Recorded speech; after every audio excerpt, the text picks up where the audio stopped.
Halo teman-teman semua, kembali lagi. Pada video kali ini kita akan membahas mengenai dasar-dasar pengauditan. Jadi di video kali ini kita akan mengupas satu persatu pertanyaan yang kerap sekali muncul pada dasar-dasar pengauditan. Untuk lebih jelasnya, ikutin terus video ini ya. Dan jangan lupa untuk dukung channel ini dengan cara like, komen, dan subscribe.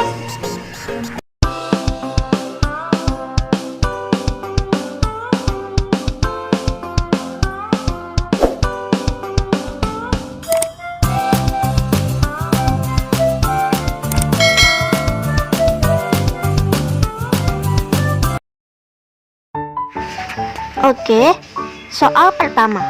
Jelaskan pengertian auditing, hubungan auditing dengan akuntansi, dan alasan mengapa entitas perlu diaudit.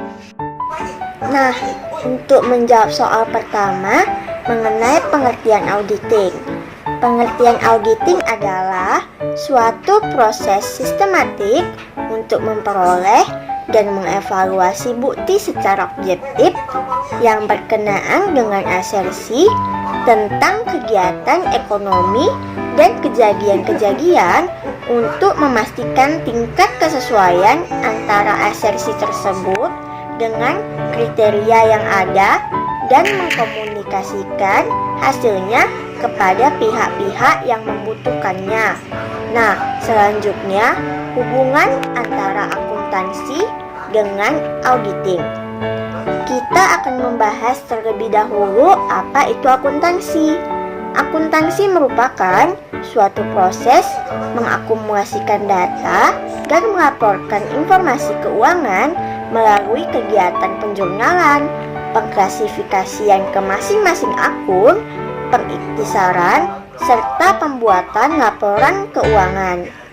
Selanjutnya, auditing sendiri dilakukan untuk memverifikasi laporan keuangan yang mencerminkan peristiwa ekonomi atau transaksi yang terjadi melalui penganalisasan bukti-bukti yang dihasilkan dari suatu proses akuntansi. Nah, hal itu menunjukkan bahwa auditing memiliki hubungan dengan akuntansi. Oke, selanjutnya, kenapa auditing itu diperlukan? Auditing diperlukan karena proses yang terjadi pada suatu perusahaan itu sangat banyak dan rumit, sehingga diperlukanlah auditing untuk dapat menurunkan resiko informasi yang tidak akurat dan tidak mencerminkan realitas atau peristiwa ekonomi yang terjadi. Selanjutnya, soal kedua. Jelaskan jasa-jasa yang diberikan oleh auditor independen. Nah, untuk menjawab soal kedua, yaitu mengenai jasa yang diberikan oleh seorang auditor independen. Terdapat 3 jasa yang diberikan oleh seorang auditor independen, yaitu jasa assurance, jasa non-assurance, serta jasa lainnya. Pada kesempatan ini, kita akan membahas mengenai jasa assurance. Jasa assurance merupakan jasa profesional independen yang diberikan untuk meningkatkan kualitas informasi dalam membuat keputusan. Jasa ini terbagi atas jasa atestasi, audit atas laporan keuangan, atestasi terhadap pengendalian internal, review laporan keuangan, serta jasa lainnya. Pertanyaan ketiga. Jelaskan jenis-jenis laporan auditor dan opini auditor atas laporan keuangan auditan. Kemudian, kondisi apa yang membuat auditor memberikan opini tersebut? Selanjutnya, untuk menjawab soal ketiga, terdapat 3 jenis laporan auditor, yaitu yang pertama laporan audit berbentuk baku, yaitu laporan yang memuat suatu pernyataan auditor independen bahwa laporan keuangan menyajikan secara wajar atas material, posisi keuangan, hasil usaha, serta arus kas dan telah sesuai dengan prinsip akuntansi berterima umum. Yang kedua, laporan audit standar, yaitu laporan yang paling umum diterbitkan dan berisi pendapat wajar tanpa pengecualian yang menetapkan semua asumsi manajemen atas pengendalian internal wajar dalam material. Yang ketiga, laporan audit keuangan, yaitu laporan atas audit yang dapat meningkatkan kepercayaan bagi pemakai laporan keuangan yang dihasilkan perusahaan. Selanjutnya, opini auditor atas laporan keuangan auditan terdiri atas 4. Yang pertama, unqualified opinion, merupakan opini wajar yang diberikan oleh auditor jika auditor tidak menemukan kesalahan material yang secara keseluruhan dari laporan keuangan dan laporan tersebut telah dibuat sesuai dengan prinsip akuntansi yang berlaku. Yang kedua, qualified opinion, merupakan opini yang diberikan oleh auditor jika auditor menemukan yang pertama, adanya bukti yang telah didapatkan oleh auditor secara tepat dan cukup untuk memberikan kesimpulan terjadinya kesalahan penyajian yang dilakukan secara individual ataupun secara agregasi. Yang kedua, tidak diperolehnya bukti secara cukup dan tepat oleh auditor untuk mendukung opininya. Namun, auditor melakukan penyimpulan adanya pengaruh kesalahan penyajian tidak terdeteksi pada laporan keuangan yang muncul. Kalaupun terjadi, maka adanya material tapi tidak pervasif. Yang ketiga, adverse opinion, merupakan opini yang diberikan oleh auditor ketika pemeriksaan terhadap laporan keuangan mendapatkan bukti yang tepat dan cukup yang membuat auditor akan menyimpulkan adanya kesalahan yang terjadi pada laporan keuangan seperti kesalahan penyajian. Yang keempat, disclaimer merupakan kondisi ketika auditor tidak memperoleh bukti yang cukup dan tepat untuk mendasari opini dan auditor tidak menyimpulkan bahwa pengaruh kesalahan penyajian material yang tidak terdeteksi yang mungkin timbul terhadap laporan keuangan. Jika ada, dapat bersifat material dan pervasif. Kemudian, kondisi yang membuat auditor melakukan opini tersebut adalah audit standar yang mengharuskan audit untuk mematuhi ketentuan etika serta merencanakan dan melaksanakan audit untuk memenuhi keyakinan tentang apakah laporan keuangan tersebut terbebas dari kesalahan penyajian material. Soal keempat, jelaskan tujuan keseluruhan auditor dalam audit atas laporan keuangan dan bagaimana auditor mencapai tujuan tersebut seperti dijelaskan dalam standar audit 200. Adapun tujuan keseluruhan dari auditor independen sesuai dengan standar audit 200 adalah yang pertama memperoleh keyakinan memadai tentang apakah laporan keuangan secara keseluruhan bebas dari kesalahan penyajian material baik yang disebabkan oleh kecurangan ataupun kesalahan. Yang kedua, membuat laporan keuangan berdasarkan hasil audit dan mengkomunikasikan temuan yang diperoleh selama audit. Untuk mencapai tujuan tersebut, maka yang pertama, auditor harus mematuhi keseluruhan ketentuan etika yang relevan, termasuk ketentuan tentang independensi yang berkaitan dengan perikatan audit atas laporan keuangan. Yang kedua, auditor harus merencanakan dan melaksanakan audit dengan skeptisme profesional. Yang ketiga, auditor harus menggunakan pertimbangan profesional dalam merencanakan dan melaksanakan audit. Yang keempat, auditor harus memperoleh bukti audit yang cukup dan tepat untuk menurunkan resiko audit ke tingkat yang dapat yang diterima. Yang kelima, auditor harus mematuhi seluruh standar audit yang relevan dengan audit.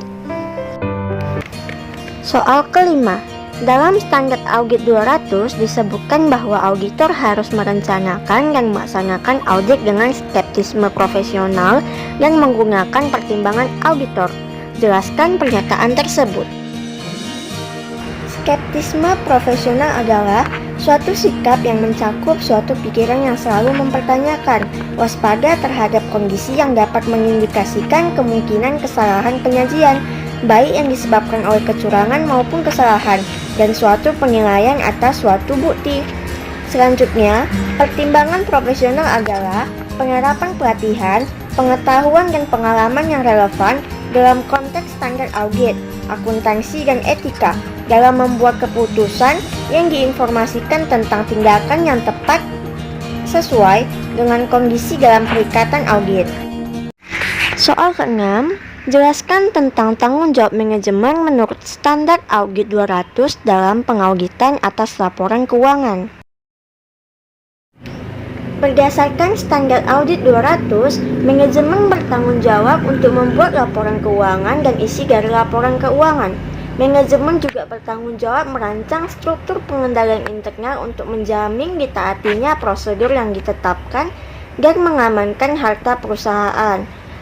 Kemudian, manajemen juga bertanggung jawab untuk memastikan bahwa operasi entitas dijalankan berdasarkan ketentuan perundang-undangan. Soal ke-7, jelaskan tentang independensi auditor sesuai dengan aturan etika akuntan publik yang berbakti melayani publik. Independensi adalah sikap tidak memihak terhadap kepentingan klien. Seorang auditor harus memiliki dua jenis independensi, yaitu yang pertama, independensi dalam pemikiran, yang merupakan independensi yang ada dalam diri auditor untuk tidak dipengaruhi hal-hal yang dapat mengganggu integritas, objektivitas, dan skeptisme profesional auditor. Yang kedua, independensi dalam penampilan, yaitu independensi yang dapat mempertimbangkan pandangan pihak ketiga, yaitu orang di luar auditor dan klien, bahwa auditor memiliki integritas, objektivitas, dan skeptisme profesional. Pertanyaan ke-8, uraikan manfaat melakukan perencanaan audit dan tahapan dalam merencanakan audit. Untuk menjawab soal ke-8, yang pertama mengenai manfaat perencanaan audit, yaitu yang ke-1, mencurahkan perhatian yang tepat terhadap area yang penting dalam audit. Yang kedua, mengidentifikasi dan menyelesaikan masalah yang potensial secara tepat waktu. Yang ketiga, mengorganisasi dan mengelola perikatan audit dengan baik sehingga dapat dilaksanakan secara efisien dan efektif. Yang keempat, pemilihan anggota tim perikatan dengan tingkat kemampuan dan kompetensi yang tepat dan memberikan penugasan pekerjaan yang tepat. Yang kelima, memfasilitasi arah dan supervisi atas anggota tim perikatan dan penelaahan atas pekerjaan mereka. Serta yang keenam, membantu dalam koordinasi hasil pekerjaan. Kemudian, tahapan perencanaan audit. Yang pertama, menerima klien dan melaksanakan perencanaan audit awal. Yang kedua, memahami bisnis dan industri klien. Yang ketiga, menilai resiko dan bisnis klien. Yang keempat, melaksanakan prosedur analitis awal. Yang kelima, menentukan materialitas dan menilai resiko audit dan resiko bawaan yang dapat diterima. Yang keenam, memahami pengendalian internal dan resiko pengendalian internal klien. Yang ketujuh, mengumpulkan informasi untuk menilai resiko kecurangan. Dan yang kedelapan, mengembangkan strategi audit keseluruhan dalam program audit. Soal ke-9, jelaskan tentang asersi manajemen sesuai dengan standar audit 315. Asersi manajemen adalah pernyataan manajemen yang secara implisit maupun eksplisit tercantum di laporan keuangan. Asersi manajemen sesuai dengan standar audit 315 terdiri atas 3. Yang pertama, asersi atas golongan transaksi. Yang kedua, asersi atas saldo akun. Dan yang ketiga, asersi tentang penyajian dan pengungkapan. Asersi atas golongan transaksi terdiri atas 5, yaitu keterjadian, kelengkapan, keakurasian, sisa batas, serta klasifikasi. Yang kemudian, asersi atas saldo akun terdiri atas 4, yang berisikan eksistensi, hak dan kewajiban, kelengkapan, penilaian dan pengalokasian. Yang ketiga, asersi tentang penyajian dan pengungkapan terdiri atas keterjadian serta hak dan kewajiban, kelengkapan, klasifikasi dan keberpahaman, serta keakurasian dan penilaian.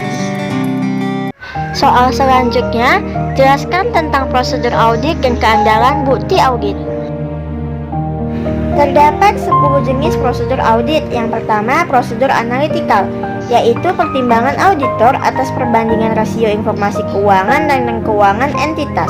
Yang kedua, melakukan inspeksi, yaitu mengunjungi fasilitas aset berwujud dan inspeksi atas dokumen dan catatan. Yang ketiga, melakukan konfirmasi, yaitu suatu formulir permintaan data yang memungkinkan auditor memperoleh informasi langsung dari sumber independen di luar organisasi klien. Yang keempat, melakukan permintaan keterangan, yaitu dapat meminta keterangan lisan atau tertulis kepada pihak klien maupun eksternal. Yang kelima, melakukan penelusuran, yaitu pilih dokumen transaksi dari arsip dokumen sumber dan pastikan bahwa informasi telah dicatat di catatan akuntansi. Yang keenam, melakukan watching, yaitu kebalikan dari tracing. Yang ketujuh, melakukan pengamatan, yaitu melihat atau menyaksikan pelaksanaan suatu aktivitas, terutama dilakukan untuk memperoleh pemahaman atas pengendalian internal klien. Yang kedelapan, melakukan perhitungan ulang, yaitu auditor melakukan perhitungan ulang atas akurasi matematis catatan akuntansi.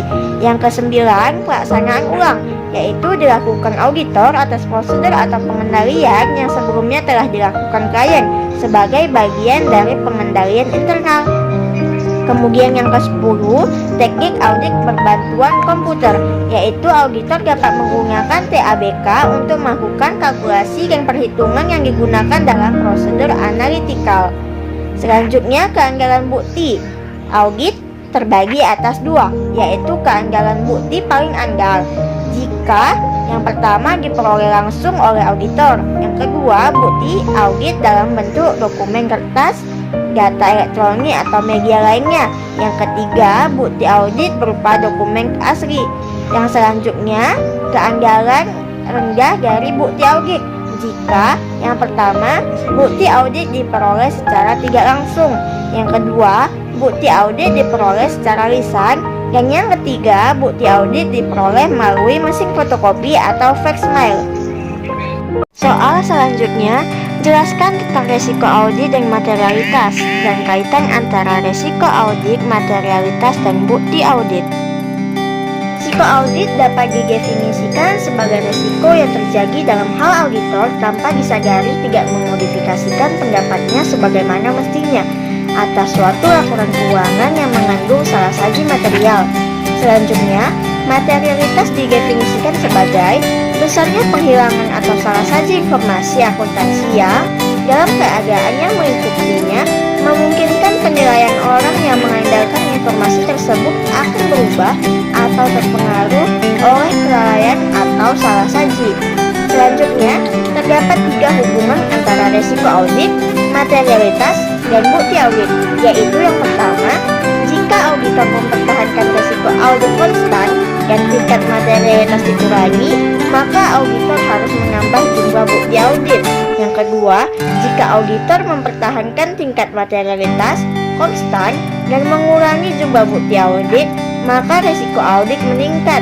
Dan yang ketiga, jika auditor ingin mengurangi resiko audit, auditor bisa menggunakan 3 cara, yaitu menambah tingkat materialitas untuk mempertahankan jumlah bukti audit, kemudian menambah jumlah bukti audit tingkat materialitas yang dipertahankan, serta menambah sedikit jumlah bukti audit dan tingkat materialitas secara bersamaan. Soal selanjutnya, jelaskan kaitan level resiko pengendalian, level resiko deteksi, pengujian pengendalian, dan pengujian substantif. Adapun kaitan level resiko pengendalian, level resiko deteksi, pengujian pengendalian, dan pengujian substantif adalah level resiko pengendalian akan mempengaruhi level resiko deteksi dan bagaimana pengujian akan dilakukan. Pada pengujian pengendalian, jika level resiko pengendalian menengah atau rendah, maka resiko deteksi sedang atau tinggi dan pengujian pengendalian dilakukan lebih efektif. Hal ini dikarenakan resiko pengendalian berbanding terbalik dengan resiko deteksi, sehingga jika resiko pengendalian menengah atau rendah, maka resiko deteksinya sedang atau tinggi. Pada pengujian substantif, jika level resiko bawaan dan resiko pengendalian berada di level maksimum dan tinggi, maka resiko deteksinya akan sangat rendah dan rendah. Pengujian substantif akan lebih efektif ketika pengujian dilakukan berdasarkan rincian saldo dan rincian transaksi. Waktu yang digunakan pada pengujian ini biasanya pada akhir tahun dengan pemanfaatan sampel yang lebih besar dan staf audit yang lebih berpengalaman. Selanjutnya, jika level resiko bawaan dan resiko pengendalian berada di level sedang atau rendah, maka resiko deteksi sedang dan tinggi. Pengujian substantif yang dilakukan pada level ini biasanya kurang efektif karena menggunakan pengujian analitikal dengan penerapan waktu pengujian interim yang tidak melihat pembukuan untuk seluruh periode akuntansi dan menggunakan sampel yang relatif lebih kecil serta tenaga audit yang masih kurang berpengalaman. Soal terakhir, jelaskan prosedur audit yang dipakai dalam pengujian pengendalian. Nah, terdapat 4 prosedur yang digunakan pada pengujian pengendalian, yaitu yang pertama, meminta keterangan dari personel klien yang terkait, kemudian melakukan pemeriksaan terhadap dokumen, catatan, dan laporan. Yang ketiga, melakukan pengamatan atas aktivitas-aktivitas, serta yang keempat, melaksanakan ulang prosedur yang dilakukan klien. Oke, sekian video yang saya buat mengenai pertanyaan-pertanyaan yang sering muncul pada dasar-dasar pengauditan. Sampai jumpa di video berikutnya. Terima kasih.